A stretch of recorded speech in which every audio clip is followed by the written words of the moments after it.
Always great catching up with my next guest, Jeff Hughes, who is back in action next Saturday, I should say, at UFC 253 in Abu Dhabi. He's going to be taking on Juan Espino. Jeff, how's it going? Going great. Just hanging out in my hotel room. Yeah, it's good to see you back. I know it's been a bit since your last fight back in October. I know you had a couple fights that were in the works. How frustrating has it been? Because I figured, once you got to the UFC, the fights, falling through would probably not happen as much. But here you are, having not fought since October. It's been pretty frustrating, especially that one in March. Originally was supposed to fight in Brazil. There was talks of it, and then it got moved to Columbus, which is my home state. So it was great. And then all this COVID stuff happened, and it's out of my hands. It's frustrating, but the whole world's going through it, so I couldn't be too upset. Yeah. Financially, did that really give you a hit in terms of not fighting, or how were you able to get through that? Because I know it's tough, especially, for the fighters when they're not getting to fight as often. Yeah. I had to go back to work, driving truck and delivering shingles, but, you got to do what you got to do.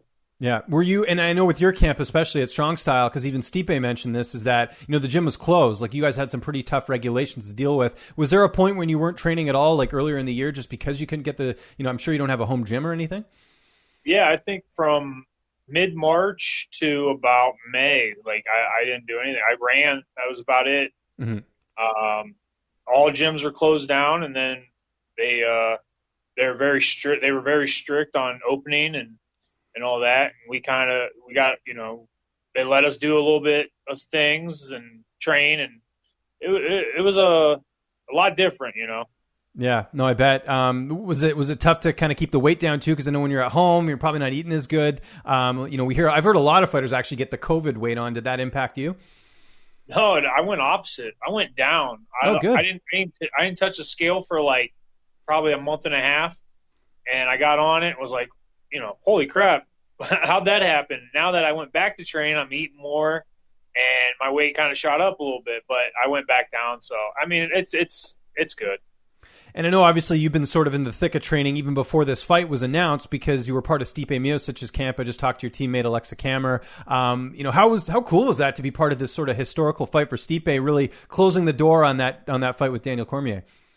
Oh, it was great. Every day getting to train with the best in the world, and helping them game plan and sparring, going through everything. It was great, and I'm happy to be part of all three of those fights, all three of his camps for those fights.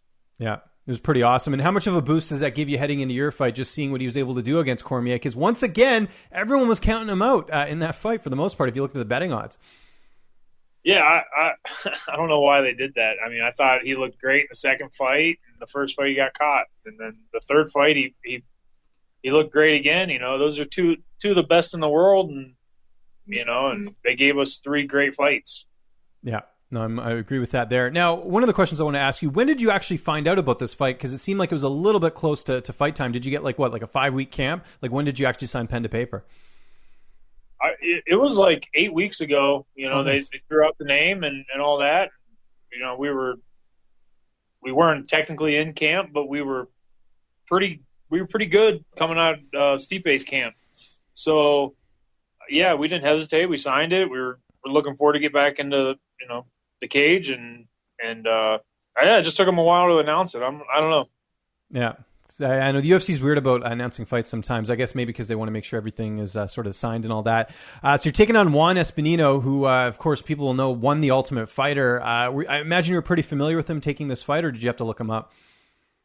No, I was familiar. I knew the name, and I watched a little bit of the Ultimate Fighter, and I knew he was a tough fight. That's who I want to fight. I want to fight tough fights. I always have, and it worked out that way. Now, I mentioned you not fighting since October. He hasn't been in the cage since November of 2018. It's been a very long time for him, and it's not like he's a young guy either. He's in his 40s or pushing 40. Do you think that'll impact him in this fight, just because you've been a little bit more active? I think the first round it might. I don't know him personally. Mm-hmm.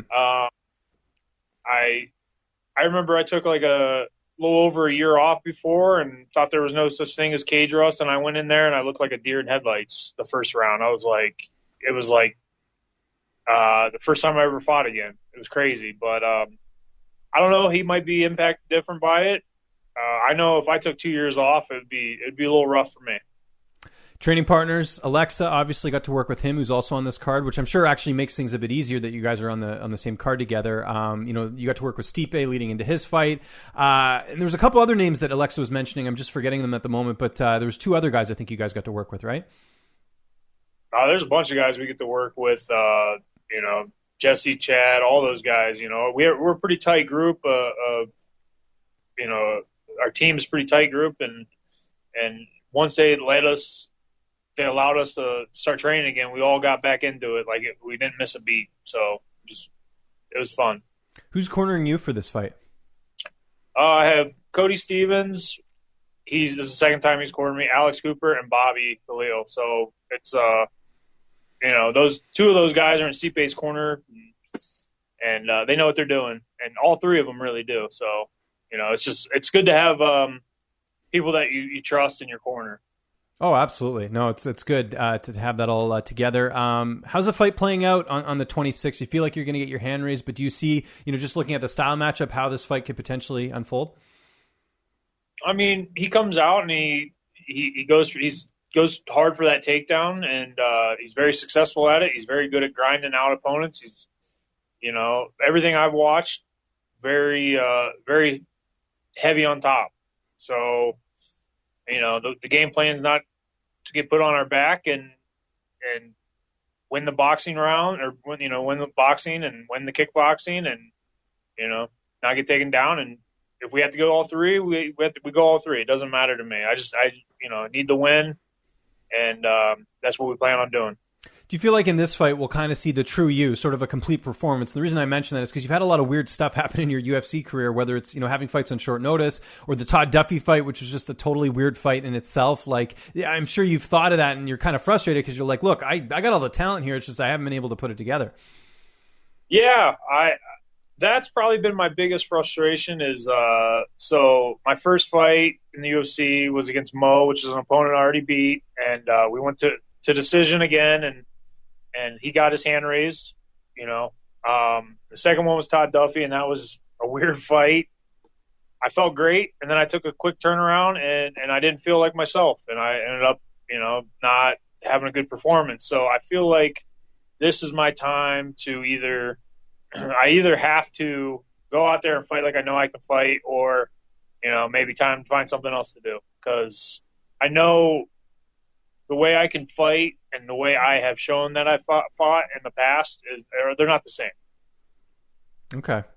Now, you kind of alluded to something there. Do you feel like if you lose this fight that this is it for you in the UFC? Just because I figure with heavyweights you get a little bit more of a leeway, just because they don't have a lot of up and coming heavyweights by the looks of it. I don't know if this is it. I'm happy I've got this, this shot, because I know there's some people that lose and they're one and done, and see you later. So I've gotten lucky, and I think they know that I'm talented and I can hang in there. And I don't know if this is it. If I plan on winning, so we'll go after this fight. We'll go back like we always do and figure it out. If you win this fight, does that make you the uncrowned Ultimate Fighter Season 28 winner? I don't know. I didn't go through that house and all the, that house. But you beat the guy who won the show. I mean, you could kind of make claim to that. Yeah, I don't know. Maybe. But all I know is I'm happy I didn't have to go through that house, because, I don't know, living with a bunch of guys for 12 weeks or whatever it is, I couldn't do it. Let's say all goes well and you do win this fight. Is the plan to get one more in this year just because of the time off, or are you sort of looking more towards next year, in terms of, I know you're saying fight to fight, but is that sort of in your head what you're thinking?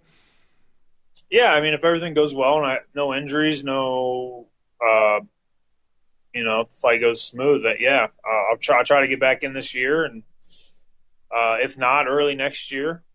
But yeah, I love fighting. The camps are a lot harder than they used to be. And that's probably the hardest part. The fighting's the fun part. So, just gotta heal up and not try to get in there too quick. You referenced it earlier about your day job. Was that something you quit sort of, well, not quit, but did you take time off and then go into this fight, or do you still have the job when you go back? Like, what's sort of the deal with that? No, I still have the job. Yeah. It's the same place I worked at before I got in the UFC. Oh, nice. Okay. Yeah, they were great. They took me back right away, and no questions about it. And so yeah, I just took a couple weeks off to come out here, and they're understanding, and they all watch. And so once I come back, I'll just come back and start working like nothing happened. Are the hours like really long? Like, is it difficult to manage that with training? Yeah. It's from anywhere from 7 a.m. to sometime I've gotten out of there at 6 p.m. It's full days, hard work, outside all day, but that's what I enjoy doing. If I have too much downtime, it's not good for me. So yeah, it's good to get out there and make some money. Now that you're in the UFC, though, do you ever have people recognizing you when you're doing your job? Yeah, around yeah, once in a while. They'll be like, hey, you look like that. Yeah, that's what I am. And they're like, oh, that's cool. And then they want to take a picture or something. Most of the time, they don't even know my name, which is funny, but they know my face, and they're like, hey, can we take a picture? I'm like, yeah. And most of the roofers don't care. They're just there to work. They don't. It doesn't matter. Have you ever got mistaken for another fighter? Not in a long time.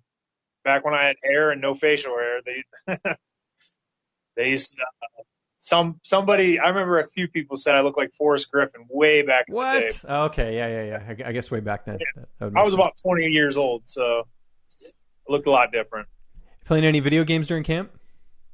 Yeah. Oh, that's pretty much the only thing I do on downtime. Because if you remember, Jeff, it's been almost a year now. We played video games in Vancouver last year. Do you remember this?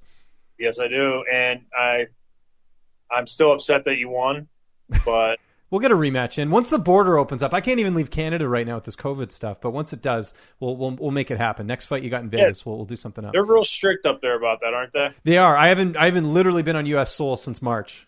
Soil, wow. I should say, not soul. But yeah, it's been a bit, and it's understandable because obviously we have our sort of laws and stuff here, and in the States, like, especially our neighboring state in the States is Washington State, and I know they have a lot of cases over there, so that's probably why they've been really strict up here in Vancouver. So we'll see. We'll see what happens. But I'm excited for this fight, man. UFC 253, September 26th. Anyone you want to thank, man? Any sponsors? Any social media you want to plug? I'll give you the last word. Yeah, I just want to thank my coaches for coming all the way out here and traveling across the world for me, and all my teammates and my family and friends and everybody that sticks behind me. And I just appreciate all of them. And we're going to get the win this time. So